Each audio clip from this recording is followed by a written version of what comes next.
வணக்கம். Welcome back to my channel. இது blanket ஸ்டிச்சோட கண்டினியூட்டி தான். இதில் down feathered button hole first பார்க்கலாம். அதுக்கு இந்த மாதிரி 3 லைன்ஸ் போட்டுக்கோங்க. சென்டர் லைன்லேருந்து எடுத்துகிட்டு, இப்போது அது கூட லெஃப்ட் சைடில் இருக்கிற லைன்லேருந்து நீங்கள் நான் விட்டுருக்க மாதிரி நீடியில் விட்டுக்கோங்க. ஓகேயா? ஸ்லைட்லியாக. இப்போது ஸ்லைட்லியாக விட்டதுக்கு அப்புறமா இந்த த்ரெட்டை லைட்டாக பிடிச்சிட்டு, அந்த த்ரெட் இருக்கிற பாயிண்ட்லேயே கொஞ்சம் டவுனில் இதே மாதிரி ஆப்போசிட் சைட் போட்டு லூப் போட்டுக்கோங்க. போட்டிங்கன்னா உங்களுக்கு அங்கே வந்து ஒரு லூப் மாதிரி ஃபார்ம் ஆகும். அதை இந்த பக்கம் நீங்கள் டவுன் ரைட் சைட் இழுத்தீங்க அப்படின்னா உங்களுக்கு வந்து அந்த இடத்துல நாட் ஃபார்ம் ஆகிடும். ஓகேயா? ஸோ அதே மாதிரி தான் சேம் ஸ்டெப் அப்படியே கண்டினியூ பண்ணிட்டு வரது தான். இப்போ நீங்கள் இந்த பக்கம் ரைட் சைட்லேருந்து போடுறீங்க அப்படிங்கிறப்போ சேம் ரைட் சைட்லேருந்து போட்டுட்டு அந்த லூப் ஃபஸ்ட்டு போட்டுக்கோங்க. பிளாங்கெட்கான லூப்பு போட்டதுக்கப்புறமா அந்த த்ரெட் இருக்கிற இடத்துலையே அடியிலேருந்து ரொம்ப பக்கத்துலேயே எடுத்துக்கோங்க. எடுத்துகிட்டு லூப் மறுபடியும் போட்டிங்கன்னா ஒரு பிக் லூப் வந்து உங்களுக்கு ஃபார்ம் ஆகிருக்கும். அதை நீங்கள் இழுத்தீங்க ஆப்போசிட் சைடில் இழுத்தீங்க அப்படின்னா அங்கே வந்து நாட் ஃபார்ம் ஆகிடும். ஸோ இந்த மாதிரி சென்டரில் வந்து உங்களுக்கு நாட் ஃபார்ம் ஆகிட்டே வரும். அதே தான் நம்ம வந்து கண்டினியூ பண்ண போகிறோம். ஸோ ஃபஸ்ட்டு ஒரு பிளாங்கெட்டுக்கான லூப் போட்டுக்கோங்க. போட்டதும் அந்த டவுனில் இருக்கிற பொசிஷன் ரொம்ப இழுத்துறாதீங்க, லைட்டாக மட்டும் இழுக்கணும். ஓகே? இல்லைனா த்ரெட்டு கழண்டுட்டு வந்துடும். ஸோ அது பக்கத்துலேயே எடுத்துகிட்டு இந்த மாதிரி மறுபடியும் டாப்பில் ஒரு லூப் போட்டிங்க அப்படின்னா இந்த இடத்துல இழுத்துட்டு நாட் ஃபார்ம் பண்ணிக்கலாம். ஸோ இங்கே ஃபினிஷ் பண்ணிக்கலாம். இதை டவுன் ஃபெதர் பட்டன் ஹோல்னு சொல்லுவோம். ஓகே. அண்ட் நெக்ஸ்ட் வந்து பார்த்திங்கன்னா நாட்டட் பிளாங்கெட். நாட்டட் பிளாங்கெட்டுக்கு நீங்கள் இந்த மாதிரி நான் வீடியோவில் காட்டுற மாதிரி த்ரெட்டு வந்து கையில் சுற்றிக்கோங்க. எப்படி சுற்றுறேன்னு கவனமாக பாருங்கள்.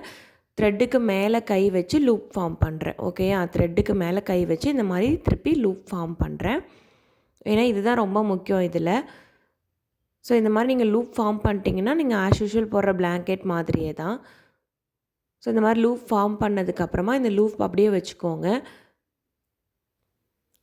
வச்சுட்டு இப்போது நீடியில் அந்த லூப் வழியாக ஸ்லைட்லியாக கீழே விடுங்க. நாங்கள் எப்படி பிளாங்கெட்க்கு எடுப்போமோ அதே மாதிரி எடுக்கணும். ஸோ நல்லா பாருங்கள், மேலே வந்து அந்த லூப்பை நீங்கள் சின்னது பண்ணிக்கணும். கீழே இருக்கிற அந்த த்ரெட்டுக்கு அடியில் வந்து த்ரெட்டு வந்து நீடிலுக்கு அடியில் இருக்கிற மாதிரி பார்த்துக்கோங்க. ஓகே? லூப் நீங்கள் வந்து அப்போயே சின்னது பண்ணிடணும். இல்லைனா லூப் மேலேயே அகைன் நீடில் ஃபார்ம் பண்ணிங்க அப்படின்னா உங்களுக்கு வந்து கரெக்டான இது வந்து வராது, நாட் வந்து வராது. ஓகே? இப்போ வந்து நீங்கள் நீடில் இன்சர்ட் பண்ணதுக்கப்புறமா லூப்பை டைட் பண்ணிடுங்க. இல்லைனா லூப்புக்கு மேலே மறுபடியும் ஒரு தடவை நீடில் இன்சர்ட் ஆகிடும்.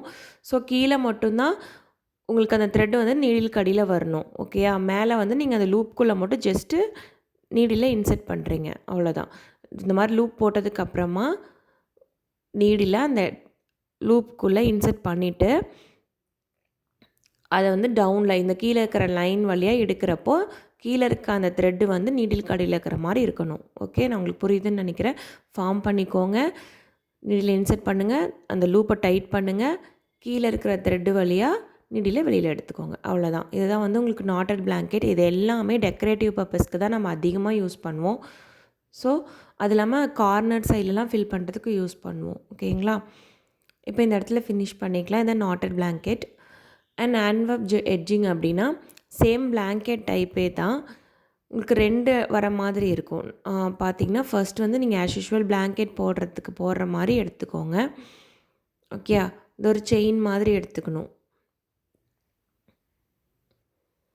ஓகே? மேலே இந்த மாதிரி ஒரு செயின் மாதிரி எடுத்துக்கோங்க. எடுத்ததுக்கப்புறமா அந்த செயின்குள்ளேயே விட்டு நீங்கள் ஒரு சுற்றிக்கோங்க. மேலே இருக்க த்ரெட்டை ஒரு சுற்றிட்டு இழுத்திங்கன்னா அந்த இடத்துல நாட் ஃபார்ம் ஆகிடும். இந்த மாதிரி போட்டிங்கன்னா கண்டிப்பாக லூஸாக தான் வரும். நான் உங்களுக்கு புரியணும் அப்படிங்கிறதுக்காக நான் சிம்பிளாக போட்டு காட்டுறேன். பட் எப்படி டைட் பண்ணணுங்கிறதையும் நான் சொல்கிறேன். ஸோ இதுதான் ப்ராசஸ். நீங்கள் கீழே இன்சர்ட் பண்ணிவிட்டு மேலே இழுக்கிறப்போ அந்த லூப்புக்குள்ளே விட்டு சுற்றிக்கணும். ஓகே? இப்போ டைட்டாக எப்படி போடணும் அப்படின்னு பார்க்கலாம். ஆஸ் யூஷுவல் நீங்கள் வந்து இதை பிடிச்சிட்டு இந்த மாதிரி லூஸாக இல்லாமல் கீழேருந்து நீடில் எடுக்கிறப்போ மேலே அந்த த்ரெட்டு வந்து நீடிலுக்கு அடியில் வரும் இல்லையா? அப்போ இழுக்கிறப்போ இந்த பக்கம் ஸ்டிச்சை டைட்டாக பிடிச்சிக்கோங்க. நல்லா டைட்டாக பிடிச்சதுக்கப்புறமா மேலே இருக்க இப்போ அந்த லூப் இருக்குது இல்லையா? அந்த லூப்போட இந்த ஸ்டிச் நான் கையில் பிடிச்சிருக்கேன் இல்லை த்ரெட்டு, எக்ஸஸ் த்ரெட்டு, அதையும் நல்லா டைட்டாக பிடிச்சிட்டு ஹோல் ஸ்டிச்சை இழுக்கிறப்போ இந்த மாதிரி எல்லாத்தையும் டைட்டாக நீங்கள் ஒரு அழுத்து ப்ரெஷர் கொடுத்துக்கோங்க. அப்படி கொடுத்தீங்கன்னா எந்த ஸ்டிச்சுமே நகராது. ஓகேயா? இந்த மாதிரி லெஃப்ட் சைடு நம்ம கை வச்சு அழுத்திருக்க மாதிரி அழுத்திட்டு அதை அழுத்தி முடித்ததும் மேலே இருக்கிற அந்த த்ரெட்டை கையில் பிடிச்சிட்டு ஒரு சுற்றிட்டு இழுக்கிறப்போ எல்லா ஸ்டிச்சையும் ஒரு ப்ரெஷரில் பிடிச்சிக்கோங்க. ஓகே. ஒரு ப்ரெஷரில் நான் வந்து லெஃப்ட் ஹேண்ட் வச்சு பிடிச்சிருக்கேன்ல, அந்த மாதிரி பிடிச்சிக்கிட்டீங்க அப்படின்னா, உங்களுக்கு வந்து அந்த த்ரெட்டு நகராது. பார்த்தீங்களா, நம்ம ஃபஸ்ட்டு போட்ட ஸ்டிச்சஸ்க்கும், இப்போ நம்ம அந்த பிடிச்ச மாதிரி போடுற ஸ்டிச்சஸ்க்கும் வித்தியாசம் இருக்குது. மேலே நீங்கள் சுற்றுறது வந்து உங்களோட ஹேண்ட் கம்ஃபர்டபிலிட்டிக்கு ஏற்ற மாதிரி நீங்கள் சுற்றிக்கலாம். ஓகேயா? அது வந்து இந்த டைரெக்ஷனில் தான் சுற்றணும் அப்படின்னு கிடையாது. நீங்கள் எப்படி சுற்றுனீங்கனாலும் அதில் லூப் ஃபார்ம் ஆகும். ஓகே. ஸோ இதுதான் நீங்கள் மேட்டர். இதில் வந்து டைட்டாக போடணும் நீங்கள். அதுதான் நீங்கள் ரொம்ப கவனிக்க வேண்டியது. இந்த மாதிரி ஒரு தடவை ப்ரெஷர் அந்த எந்த பக்கம் இழுக்கிறீங்களோ அதுக்கு ஆப்போசிட் சைட் ப்ரெஷர் வந்து கொடுத்துக்கோங்க. அப்படி கொடுத்தீங்கன்னா லூப் வந்து லூஸ் ஆகாது. ஓகேயா? ஸோ இதுதான் ஆன்வர்ப் எட்ஜிங்னு சொல்லுவோம். And honey home structure. இப்போ ஒரு ஹனி ஹோம் ஸ்ட்ரக்சர் வந்து நீங்கள் இந்த பிளாங்கெட் ஸ்டிச் யூஸ் பண்ணியே போட போகிறீங்க. அதுக்கு இந்த மாதிரி ஏபிசிடின்னு வரைக்கும் 5 லைன்ஸ் போட்டுக்கோங்க. போட்டுட்டு ஏ அண்ட் பிக்கு ஆஸ் யூஷுவல் பிளாங்கெட் எப்படி போடுவீங்களோ அதே மாதிரி போடுங்க. ஓகேயா? பிளாங்கெட் போட்டுட்டு ஃபுல்லாக ஃபஸ்ட் லைனை கம்ப்ளீட் பண்ணிக்கோங்க. நம்ம பிளாங்கெட் ஸ்டிச்சோட டீட்டெயில்டு ஆல்ரெடி பார்த்துட்டோம். ஸோ உங்களுக்கு அது எதாவது டவுட்ஸ் இருக்குது அப்படின்னா நீங்கள் பிளாங்கெட் ஸ்டிச் ஃபேமிலிஸ்குள்ளேயே போய் பார்க்கலாம். இல்லைனா நான் டிஸ்கிரிப்ஷன்லேயும் கொடுக்குறேன். ஓகேயா? ஸோ இந்த மாதிரி இன்னும் நம்ம நிறைய ஹேண்ட் எம்ப்ராய்டரி ஸ்டிச்சஸ்லாம் போடுவோம். அதை பற்றி தெரிஞ்சுக்கிறதுக்கு சேனலை மறக்காமல் சப்ஸ்கிரைப் பண்ணுங்கள். ஏதாச்சும் டவுட்ஸ் இருந்ததுன்னா கமெண்ட் பண்ணுங்கள். நான் அகைன் வீடியோ போஸ்ட் பண்ணுறேன் டவுட் கிளாரிஃபை பண்ணுறதுக்கு. ஓகே. இந்த மாதிரி எண்டில் ஃபினிஷ் பண்ணிக்கோங்க. இப்போது பிஎன்சிக்கு நடுவில் நீடில் எடுத்துட்டு இந்த ஃபர்ஸ்ட் கிளியர் வெர்டிக்கல் லைன், அந்த வெர்டிக்கல் லைனில் நீடில் இன்செர்ட் பண்ணி எடுத்துட்டு சிபிக்கு நடுவில் இப்போ நீங்கள் பிளாங்கெட் ஸ்டிச் வந்து போடணும். ஓகேயா?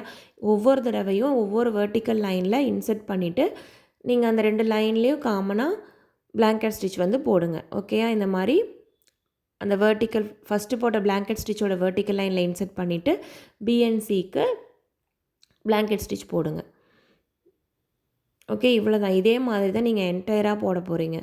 ஓகே. இது வந்து நீங்கள் கொஞ்சம் கவனமாக போடணும். மாற்றி போட்டுட்டிங்கன்னா அந்த இடத்துல லூப் மாதிரி ஃபார்ம் ஆகும். ஸோ கரெக்டான டைரெக்ஷனில் நீடில் இன்செர்ட் பண்ணிக்கோங்க. ஸோ இந்த மாதிரி எண்டிங்கில் வரும்போது கொஞ்சம் எக்ஸஸாக போட்டுக்கோங்க. அந்த ஒவ்வொரு லைனும் ஃபினிஷ் பண்ணிவிட்டு தான் நீங்கள் அடுத்த லைன் போகணும். இப்போ சி அண்ட் டிக்கு நடுவில் அதே மாதிரி நீடில் எடுத்துகிட்டு அதே மாதிரி வெர்டிக்கல் லைனுக்குள்ளே நீடில் இன்செர்ட் பண்ணிவிட்டு சிடிக்கு இருக்கிற லைனில் பிளாங்கெட் ஸ்டிச் வந்து நீங்கள் போடுங்க. சேம் மெத்தட் தான். ஓகே. எந்த டிஃப்ரெண்ட்டும் கிடையாது.